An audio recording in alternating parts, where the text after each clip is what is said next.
Welcome to Tracing Your Family Roots. My name is Arlene Sachs. My co-host today is Andrew Hochreiter. He's a professional genealogist and quite knowledgeable in DNA and that kind of stuff. And I'd like to welcome our guest, Daniel Horowitz. He's the genealogy expert at MyHeritage. And thank you, Daniel, for coming and talking to us about MyHeritage, because I think it's one of the biggest growing genealogy companies and has the most to offer for us. Thank you for the invitation. Oh, you're very welcome. And today we're going to talk about your record keeping and how, not the DNA part of it, but the rest of the MyHeritage. MyHeritage has a different different phases. And the first one has always been the genealogies. MyHeritage was founded and started in 2005. And it started as a place to safekeep and grow your family tree and share it with other people. Gilad Yafed, who is the CEO of the company, he's a genealogist himself, and he tried to find something in the market to build his own tree and to share with other people, and he couldn't find anything, so he decided to develop himself. And after we finish with the tree part, immediately we recognized that we all genealogists need the records. So we started looking for the records all over the world. And today, a few moons after that, we managed to have 9.9 billion historical records. A lot from the United States, but not all of them. We have a lot also from Europe because MyHeritage home base is actually Israel.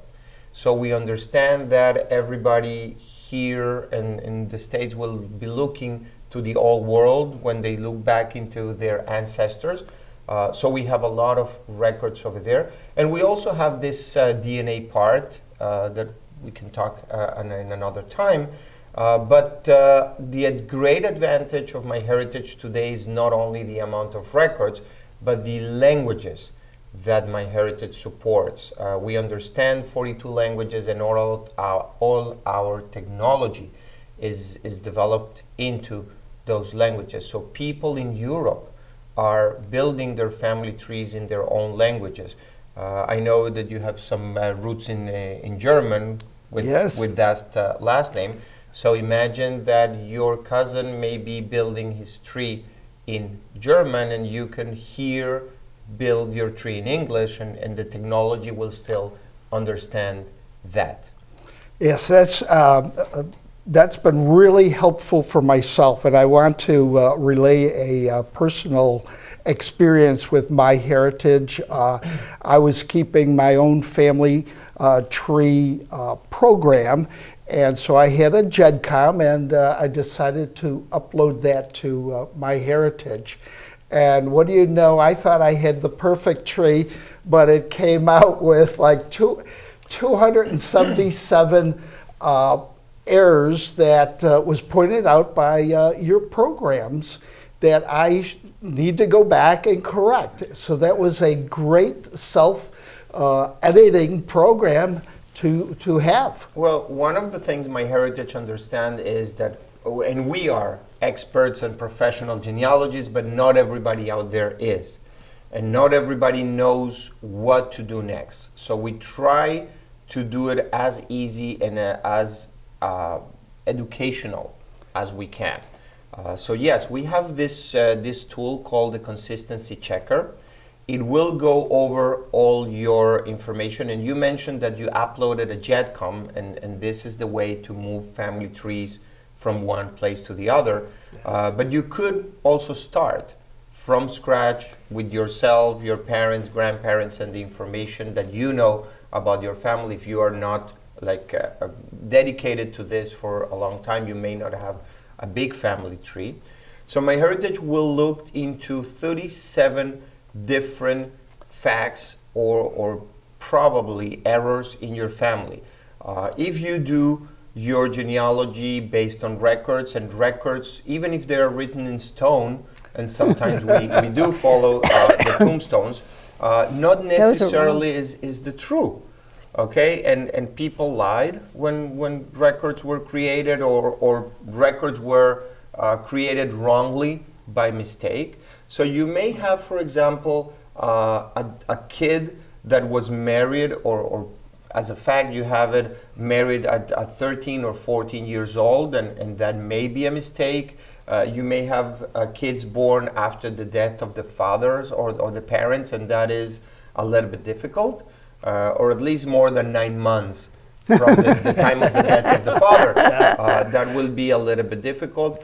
We will check for names also. We will check, and probably you forgot what I call to kill your relative, and you will have one person leaving for more than 140 years because you didn't have any information about the death of the person. So some of the things you might point out, you're really not going to be able to correct because you don't know the correct answer. Or it is possible that a young girl got married at 14, or that a woman over 40 had a baby. So you're just pointing that out, but they're not necessarily saying that it's absolutely wrong. That's correct. So it's just totally, something for it's totally up to to you. to Okay. evaluate, and sometimes you need to say, yes, this is correct. This girl was offered in marriage very young, or yes, that person lived to 103, 104 with no problem. Now, do you put a note in there in the program, or something with that person to say, no, this is correct?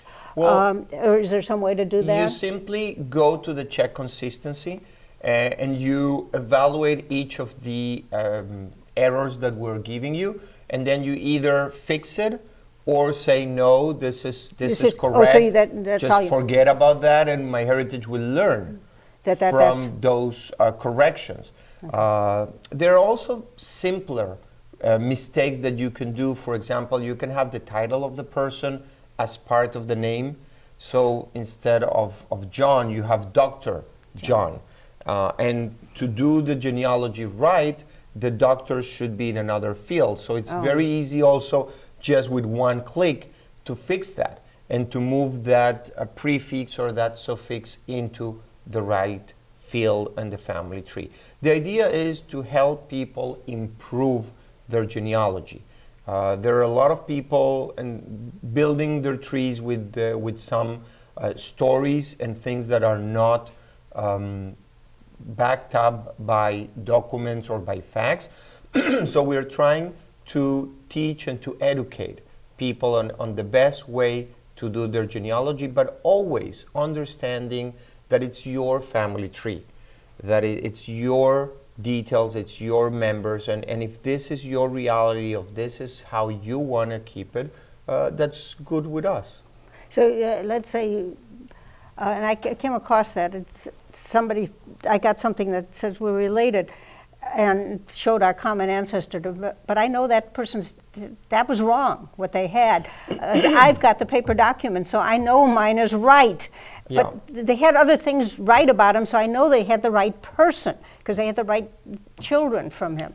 How does one correct that? Yeah, MyHeritage will also allow you to see that. We have a technology called Smart Matches.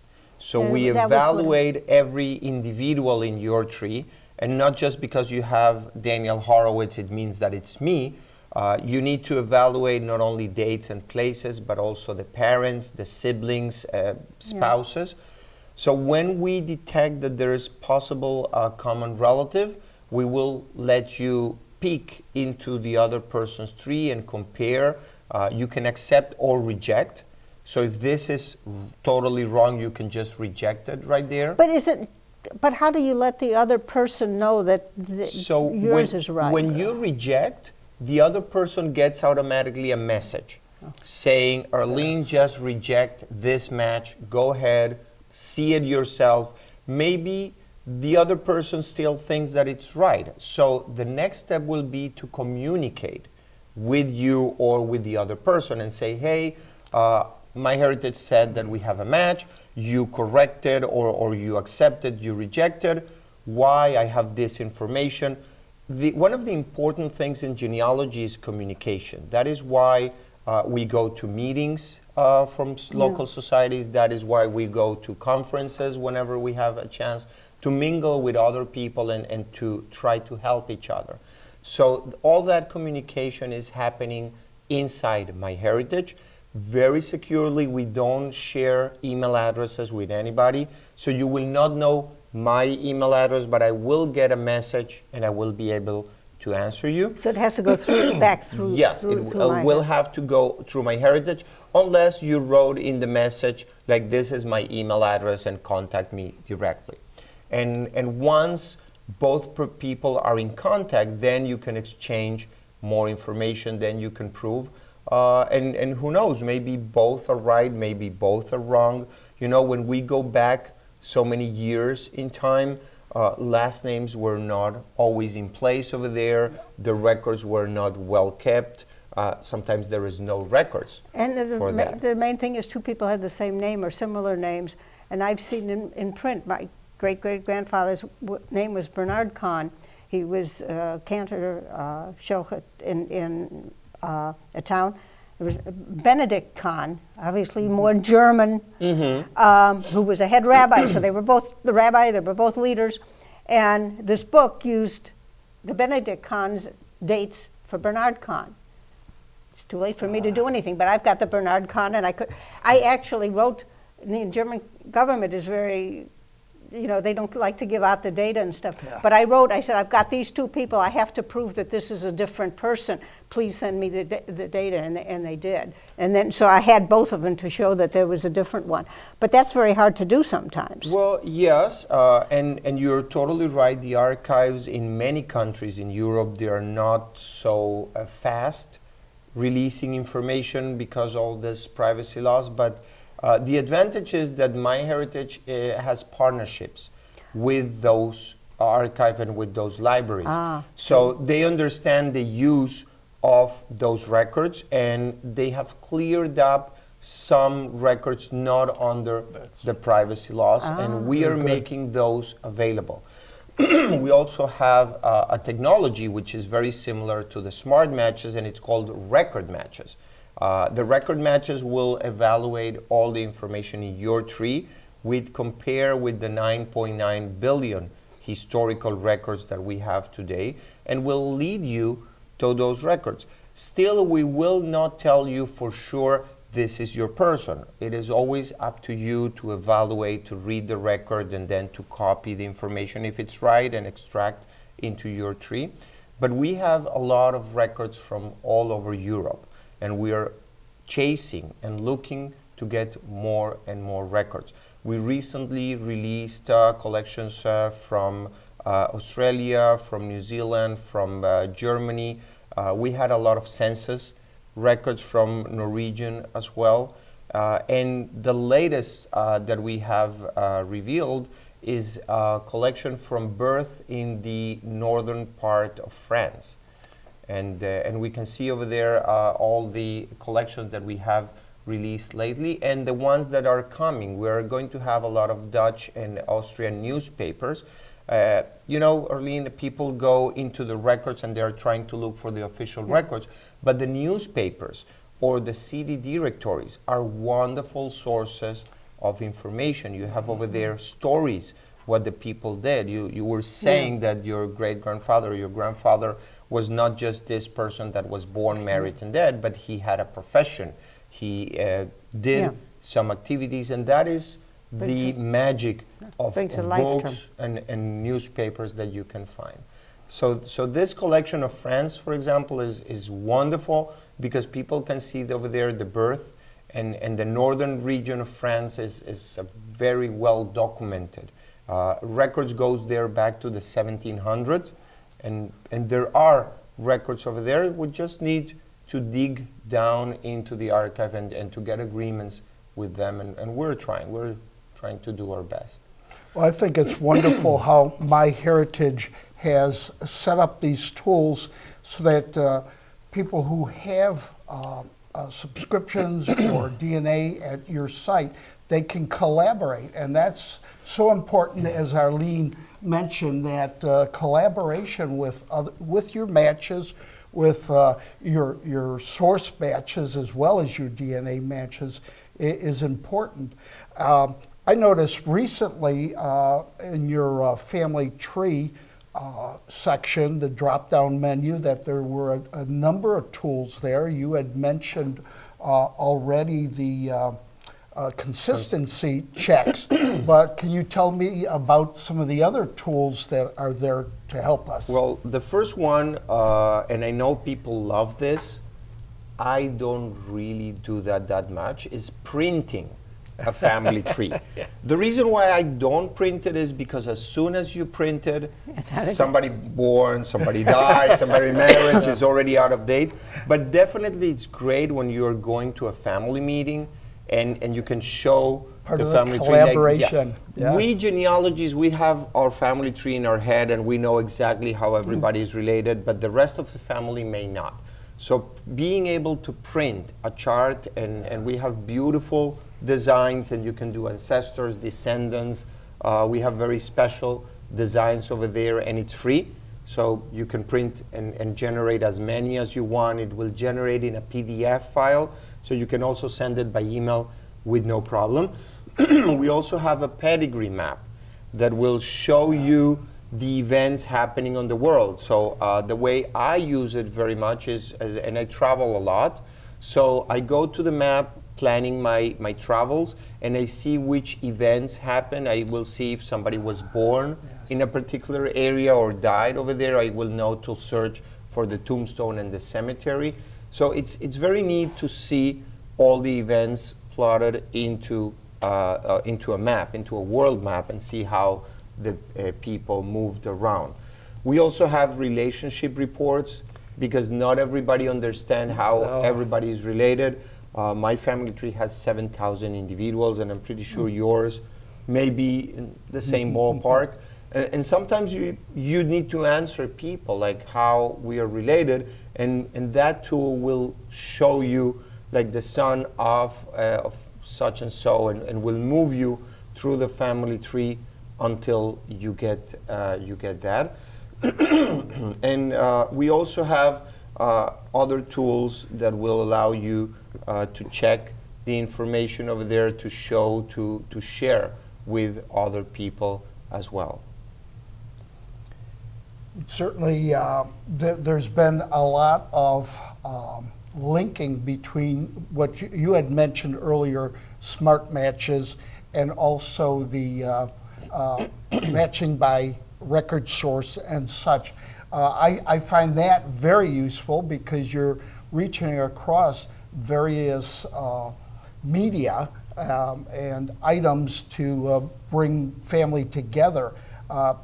How are these records linked to your own history? Well, before, what we do with the records is indexing and transforming the image of the record into something that could be readable. And then once you have the match, we can compare the names, and we look not only for exact names, but we have some technologies of soundexing and languages, so we can translate from, let's say, Greek, if you have Greek ancestors, or Russian, Ukrainian, and Hebrew. And then we presented you with the theory, with your information in the tree and the record in the other side. And then you will be able to evaluate if this is right or not. Once you have accepted, we will generate a link to that record, so you can always go back and see the record. You can extract the information very easily, just copying it from the record to the tree. I always suggest people also to download the image, because we genealogies, we want to see the records. It's not enough just saying, oh yes, I found this at the National Archive and this is this census. No, I want to see the information, because the problem is that the time and the human hours that we have in order to process all this is not enough, and sometimes we are not able to understand the record. So by seeing the image, you may find, first of all, other information in the record that was not transcribed at the time. If we're talking about a census, you should go a few pages back and forth, because families liked it to stay together. So if you found one member, you may find other family members living just a few blocks or in the same building in a different unit. And then you will be able to extract that, you will be able to attach the information. And very importantly, every action that you do on MyHeritage, it will generate a source citation. So you don't need to be an expert. MyHeritage is taking that role. MyHeritage is just allowing you to accept and agree to that, and we will fill the blanks for you. You will be able, in a later stage, to go back to that source and to know where this information comes from. And that is very important because when you communicate with another person, Erling was saying, you have the records. The other person may have different records, may have same records coming from another source, and records were duplicated. Yeah. In time, they were kept in different places, and sometimes they were transcribed as well for the different governments, so there were probably mistakes done during those transcriptions as well. Now, I got a question. You said you're transcribing these old documents. Do you actually have a program that reads these old languages like the old German script, or do you then have a person that reads them? Well, we do have a program. We do have a technology. It's called OCR, Optical Character Recognition. Yeah, but that works very good for printed material. Yes. So all the newspapers that we have out there, all the city directories, that is done. Even if it's done in those German Gothic script. No, I'm talking about handwritten documents. Handwritten is real human beings that are trained to understand the handwriting. The good thing is that most of the records, we're talking about a clerk or some representative writing everything. So if you read enough and you train yourself enough, you will be able to learn the handwriting of the person. I'll give you an example of something funny. Somebody wrote on Jewish Gen. Somebody said my grandmother's name was Ophelia, and it just doesn't match anything. Well, if you know the old German script, then immediately I said, oh my God, that was Sophie. Because of the S. The S, and then you have the PH, and you know, because I'm used to reading it. That's why I ask if that kind of development had been read. We use trained human beings, and sometimes they make mistakes. Of course, okay? Sometimes that handwriting can be really bad. So in order to fix that, MyHeritage has an extra tool when you see a record, and whenever you detect that the record was not transcribed properly, you're able to suggest a different spelling, and that different spelling or that correction is going to be added to the dictionary. So if somebody is looking for that person, we will take in account your suggestion. More than that, your suggestion is going to be recorded under your name. Okay, so if I find the record that you corrected, you must be related to that person. I need to contact you. Okay, it's all about sharing. It's all about connecting to other people and exchange information. And that's what we're currently doing all over Europe and South America as well. We started to go to South American records, and there is like a myth that there is no records out there, that everything was lost. No. The archive may not know what they have, but if we work together, we can come up with very good records for all the people. You make a good point about the records, records from foreign countries that you have. And I know for myself, it's been a big benefit to see the European records and the European trees. You've got such a large collection of participants who have that ethnic background or the background, the origins, and that has been a big help, I think, compared to some of the U.S. companies. Yeah, well, as I like to say, and a lot of people ask me every time, like, where are you based? Well, we have offices here in the United States. We have the offices in Europe. Our headquarters is in Israel, as you will say, where I'm living and where I am working when I'm there. But we have our mind in the whole world. We understand that people moved, and people may have ancestors from all over, and they not be able probably to go physically there. So we are trying to help people bringing those records. We understand the language barriers of people. Not everybody knows all the languages, so we're trying to solve problems. We're trying to bring the tools and to educate people on the right way and the good way to develop their genealogy. Excellent. Okay. Yes, and certainly, you know, your point about the foreign languages, that's one of the disadvantages I have. I have very recent immigrants, and so I go to Hungarian or German records and that, and I have So it's very easy. All what you need to do is just go to MyHeritage, either start a family tree from scratch, or as you did, you had already your family tree someplace else. You can import it as a JetCom. It's free. Okay, you can try it, you can test it, you will get the matches, you will get all the information over there, and you can test the water if this is what you like. Hopefully MyHeritage will be able to connect you with another person, with another record, and you move slowly from there, and hopefully you will find again all your ancestors. Well, we've got about a half a minute left. Anything else that you want to quickly add? No, I just want to thank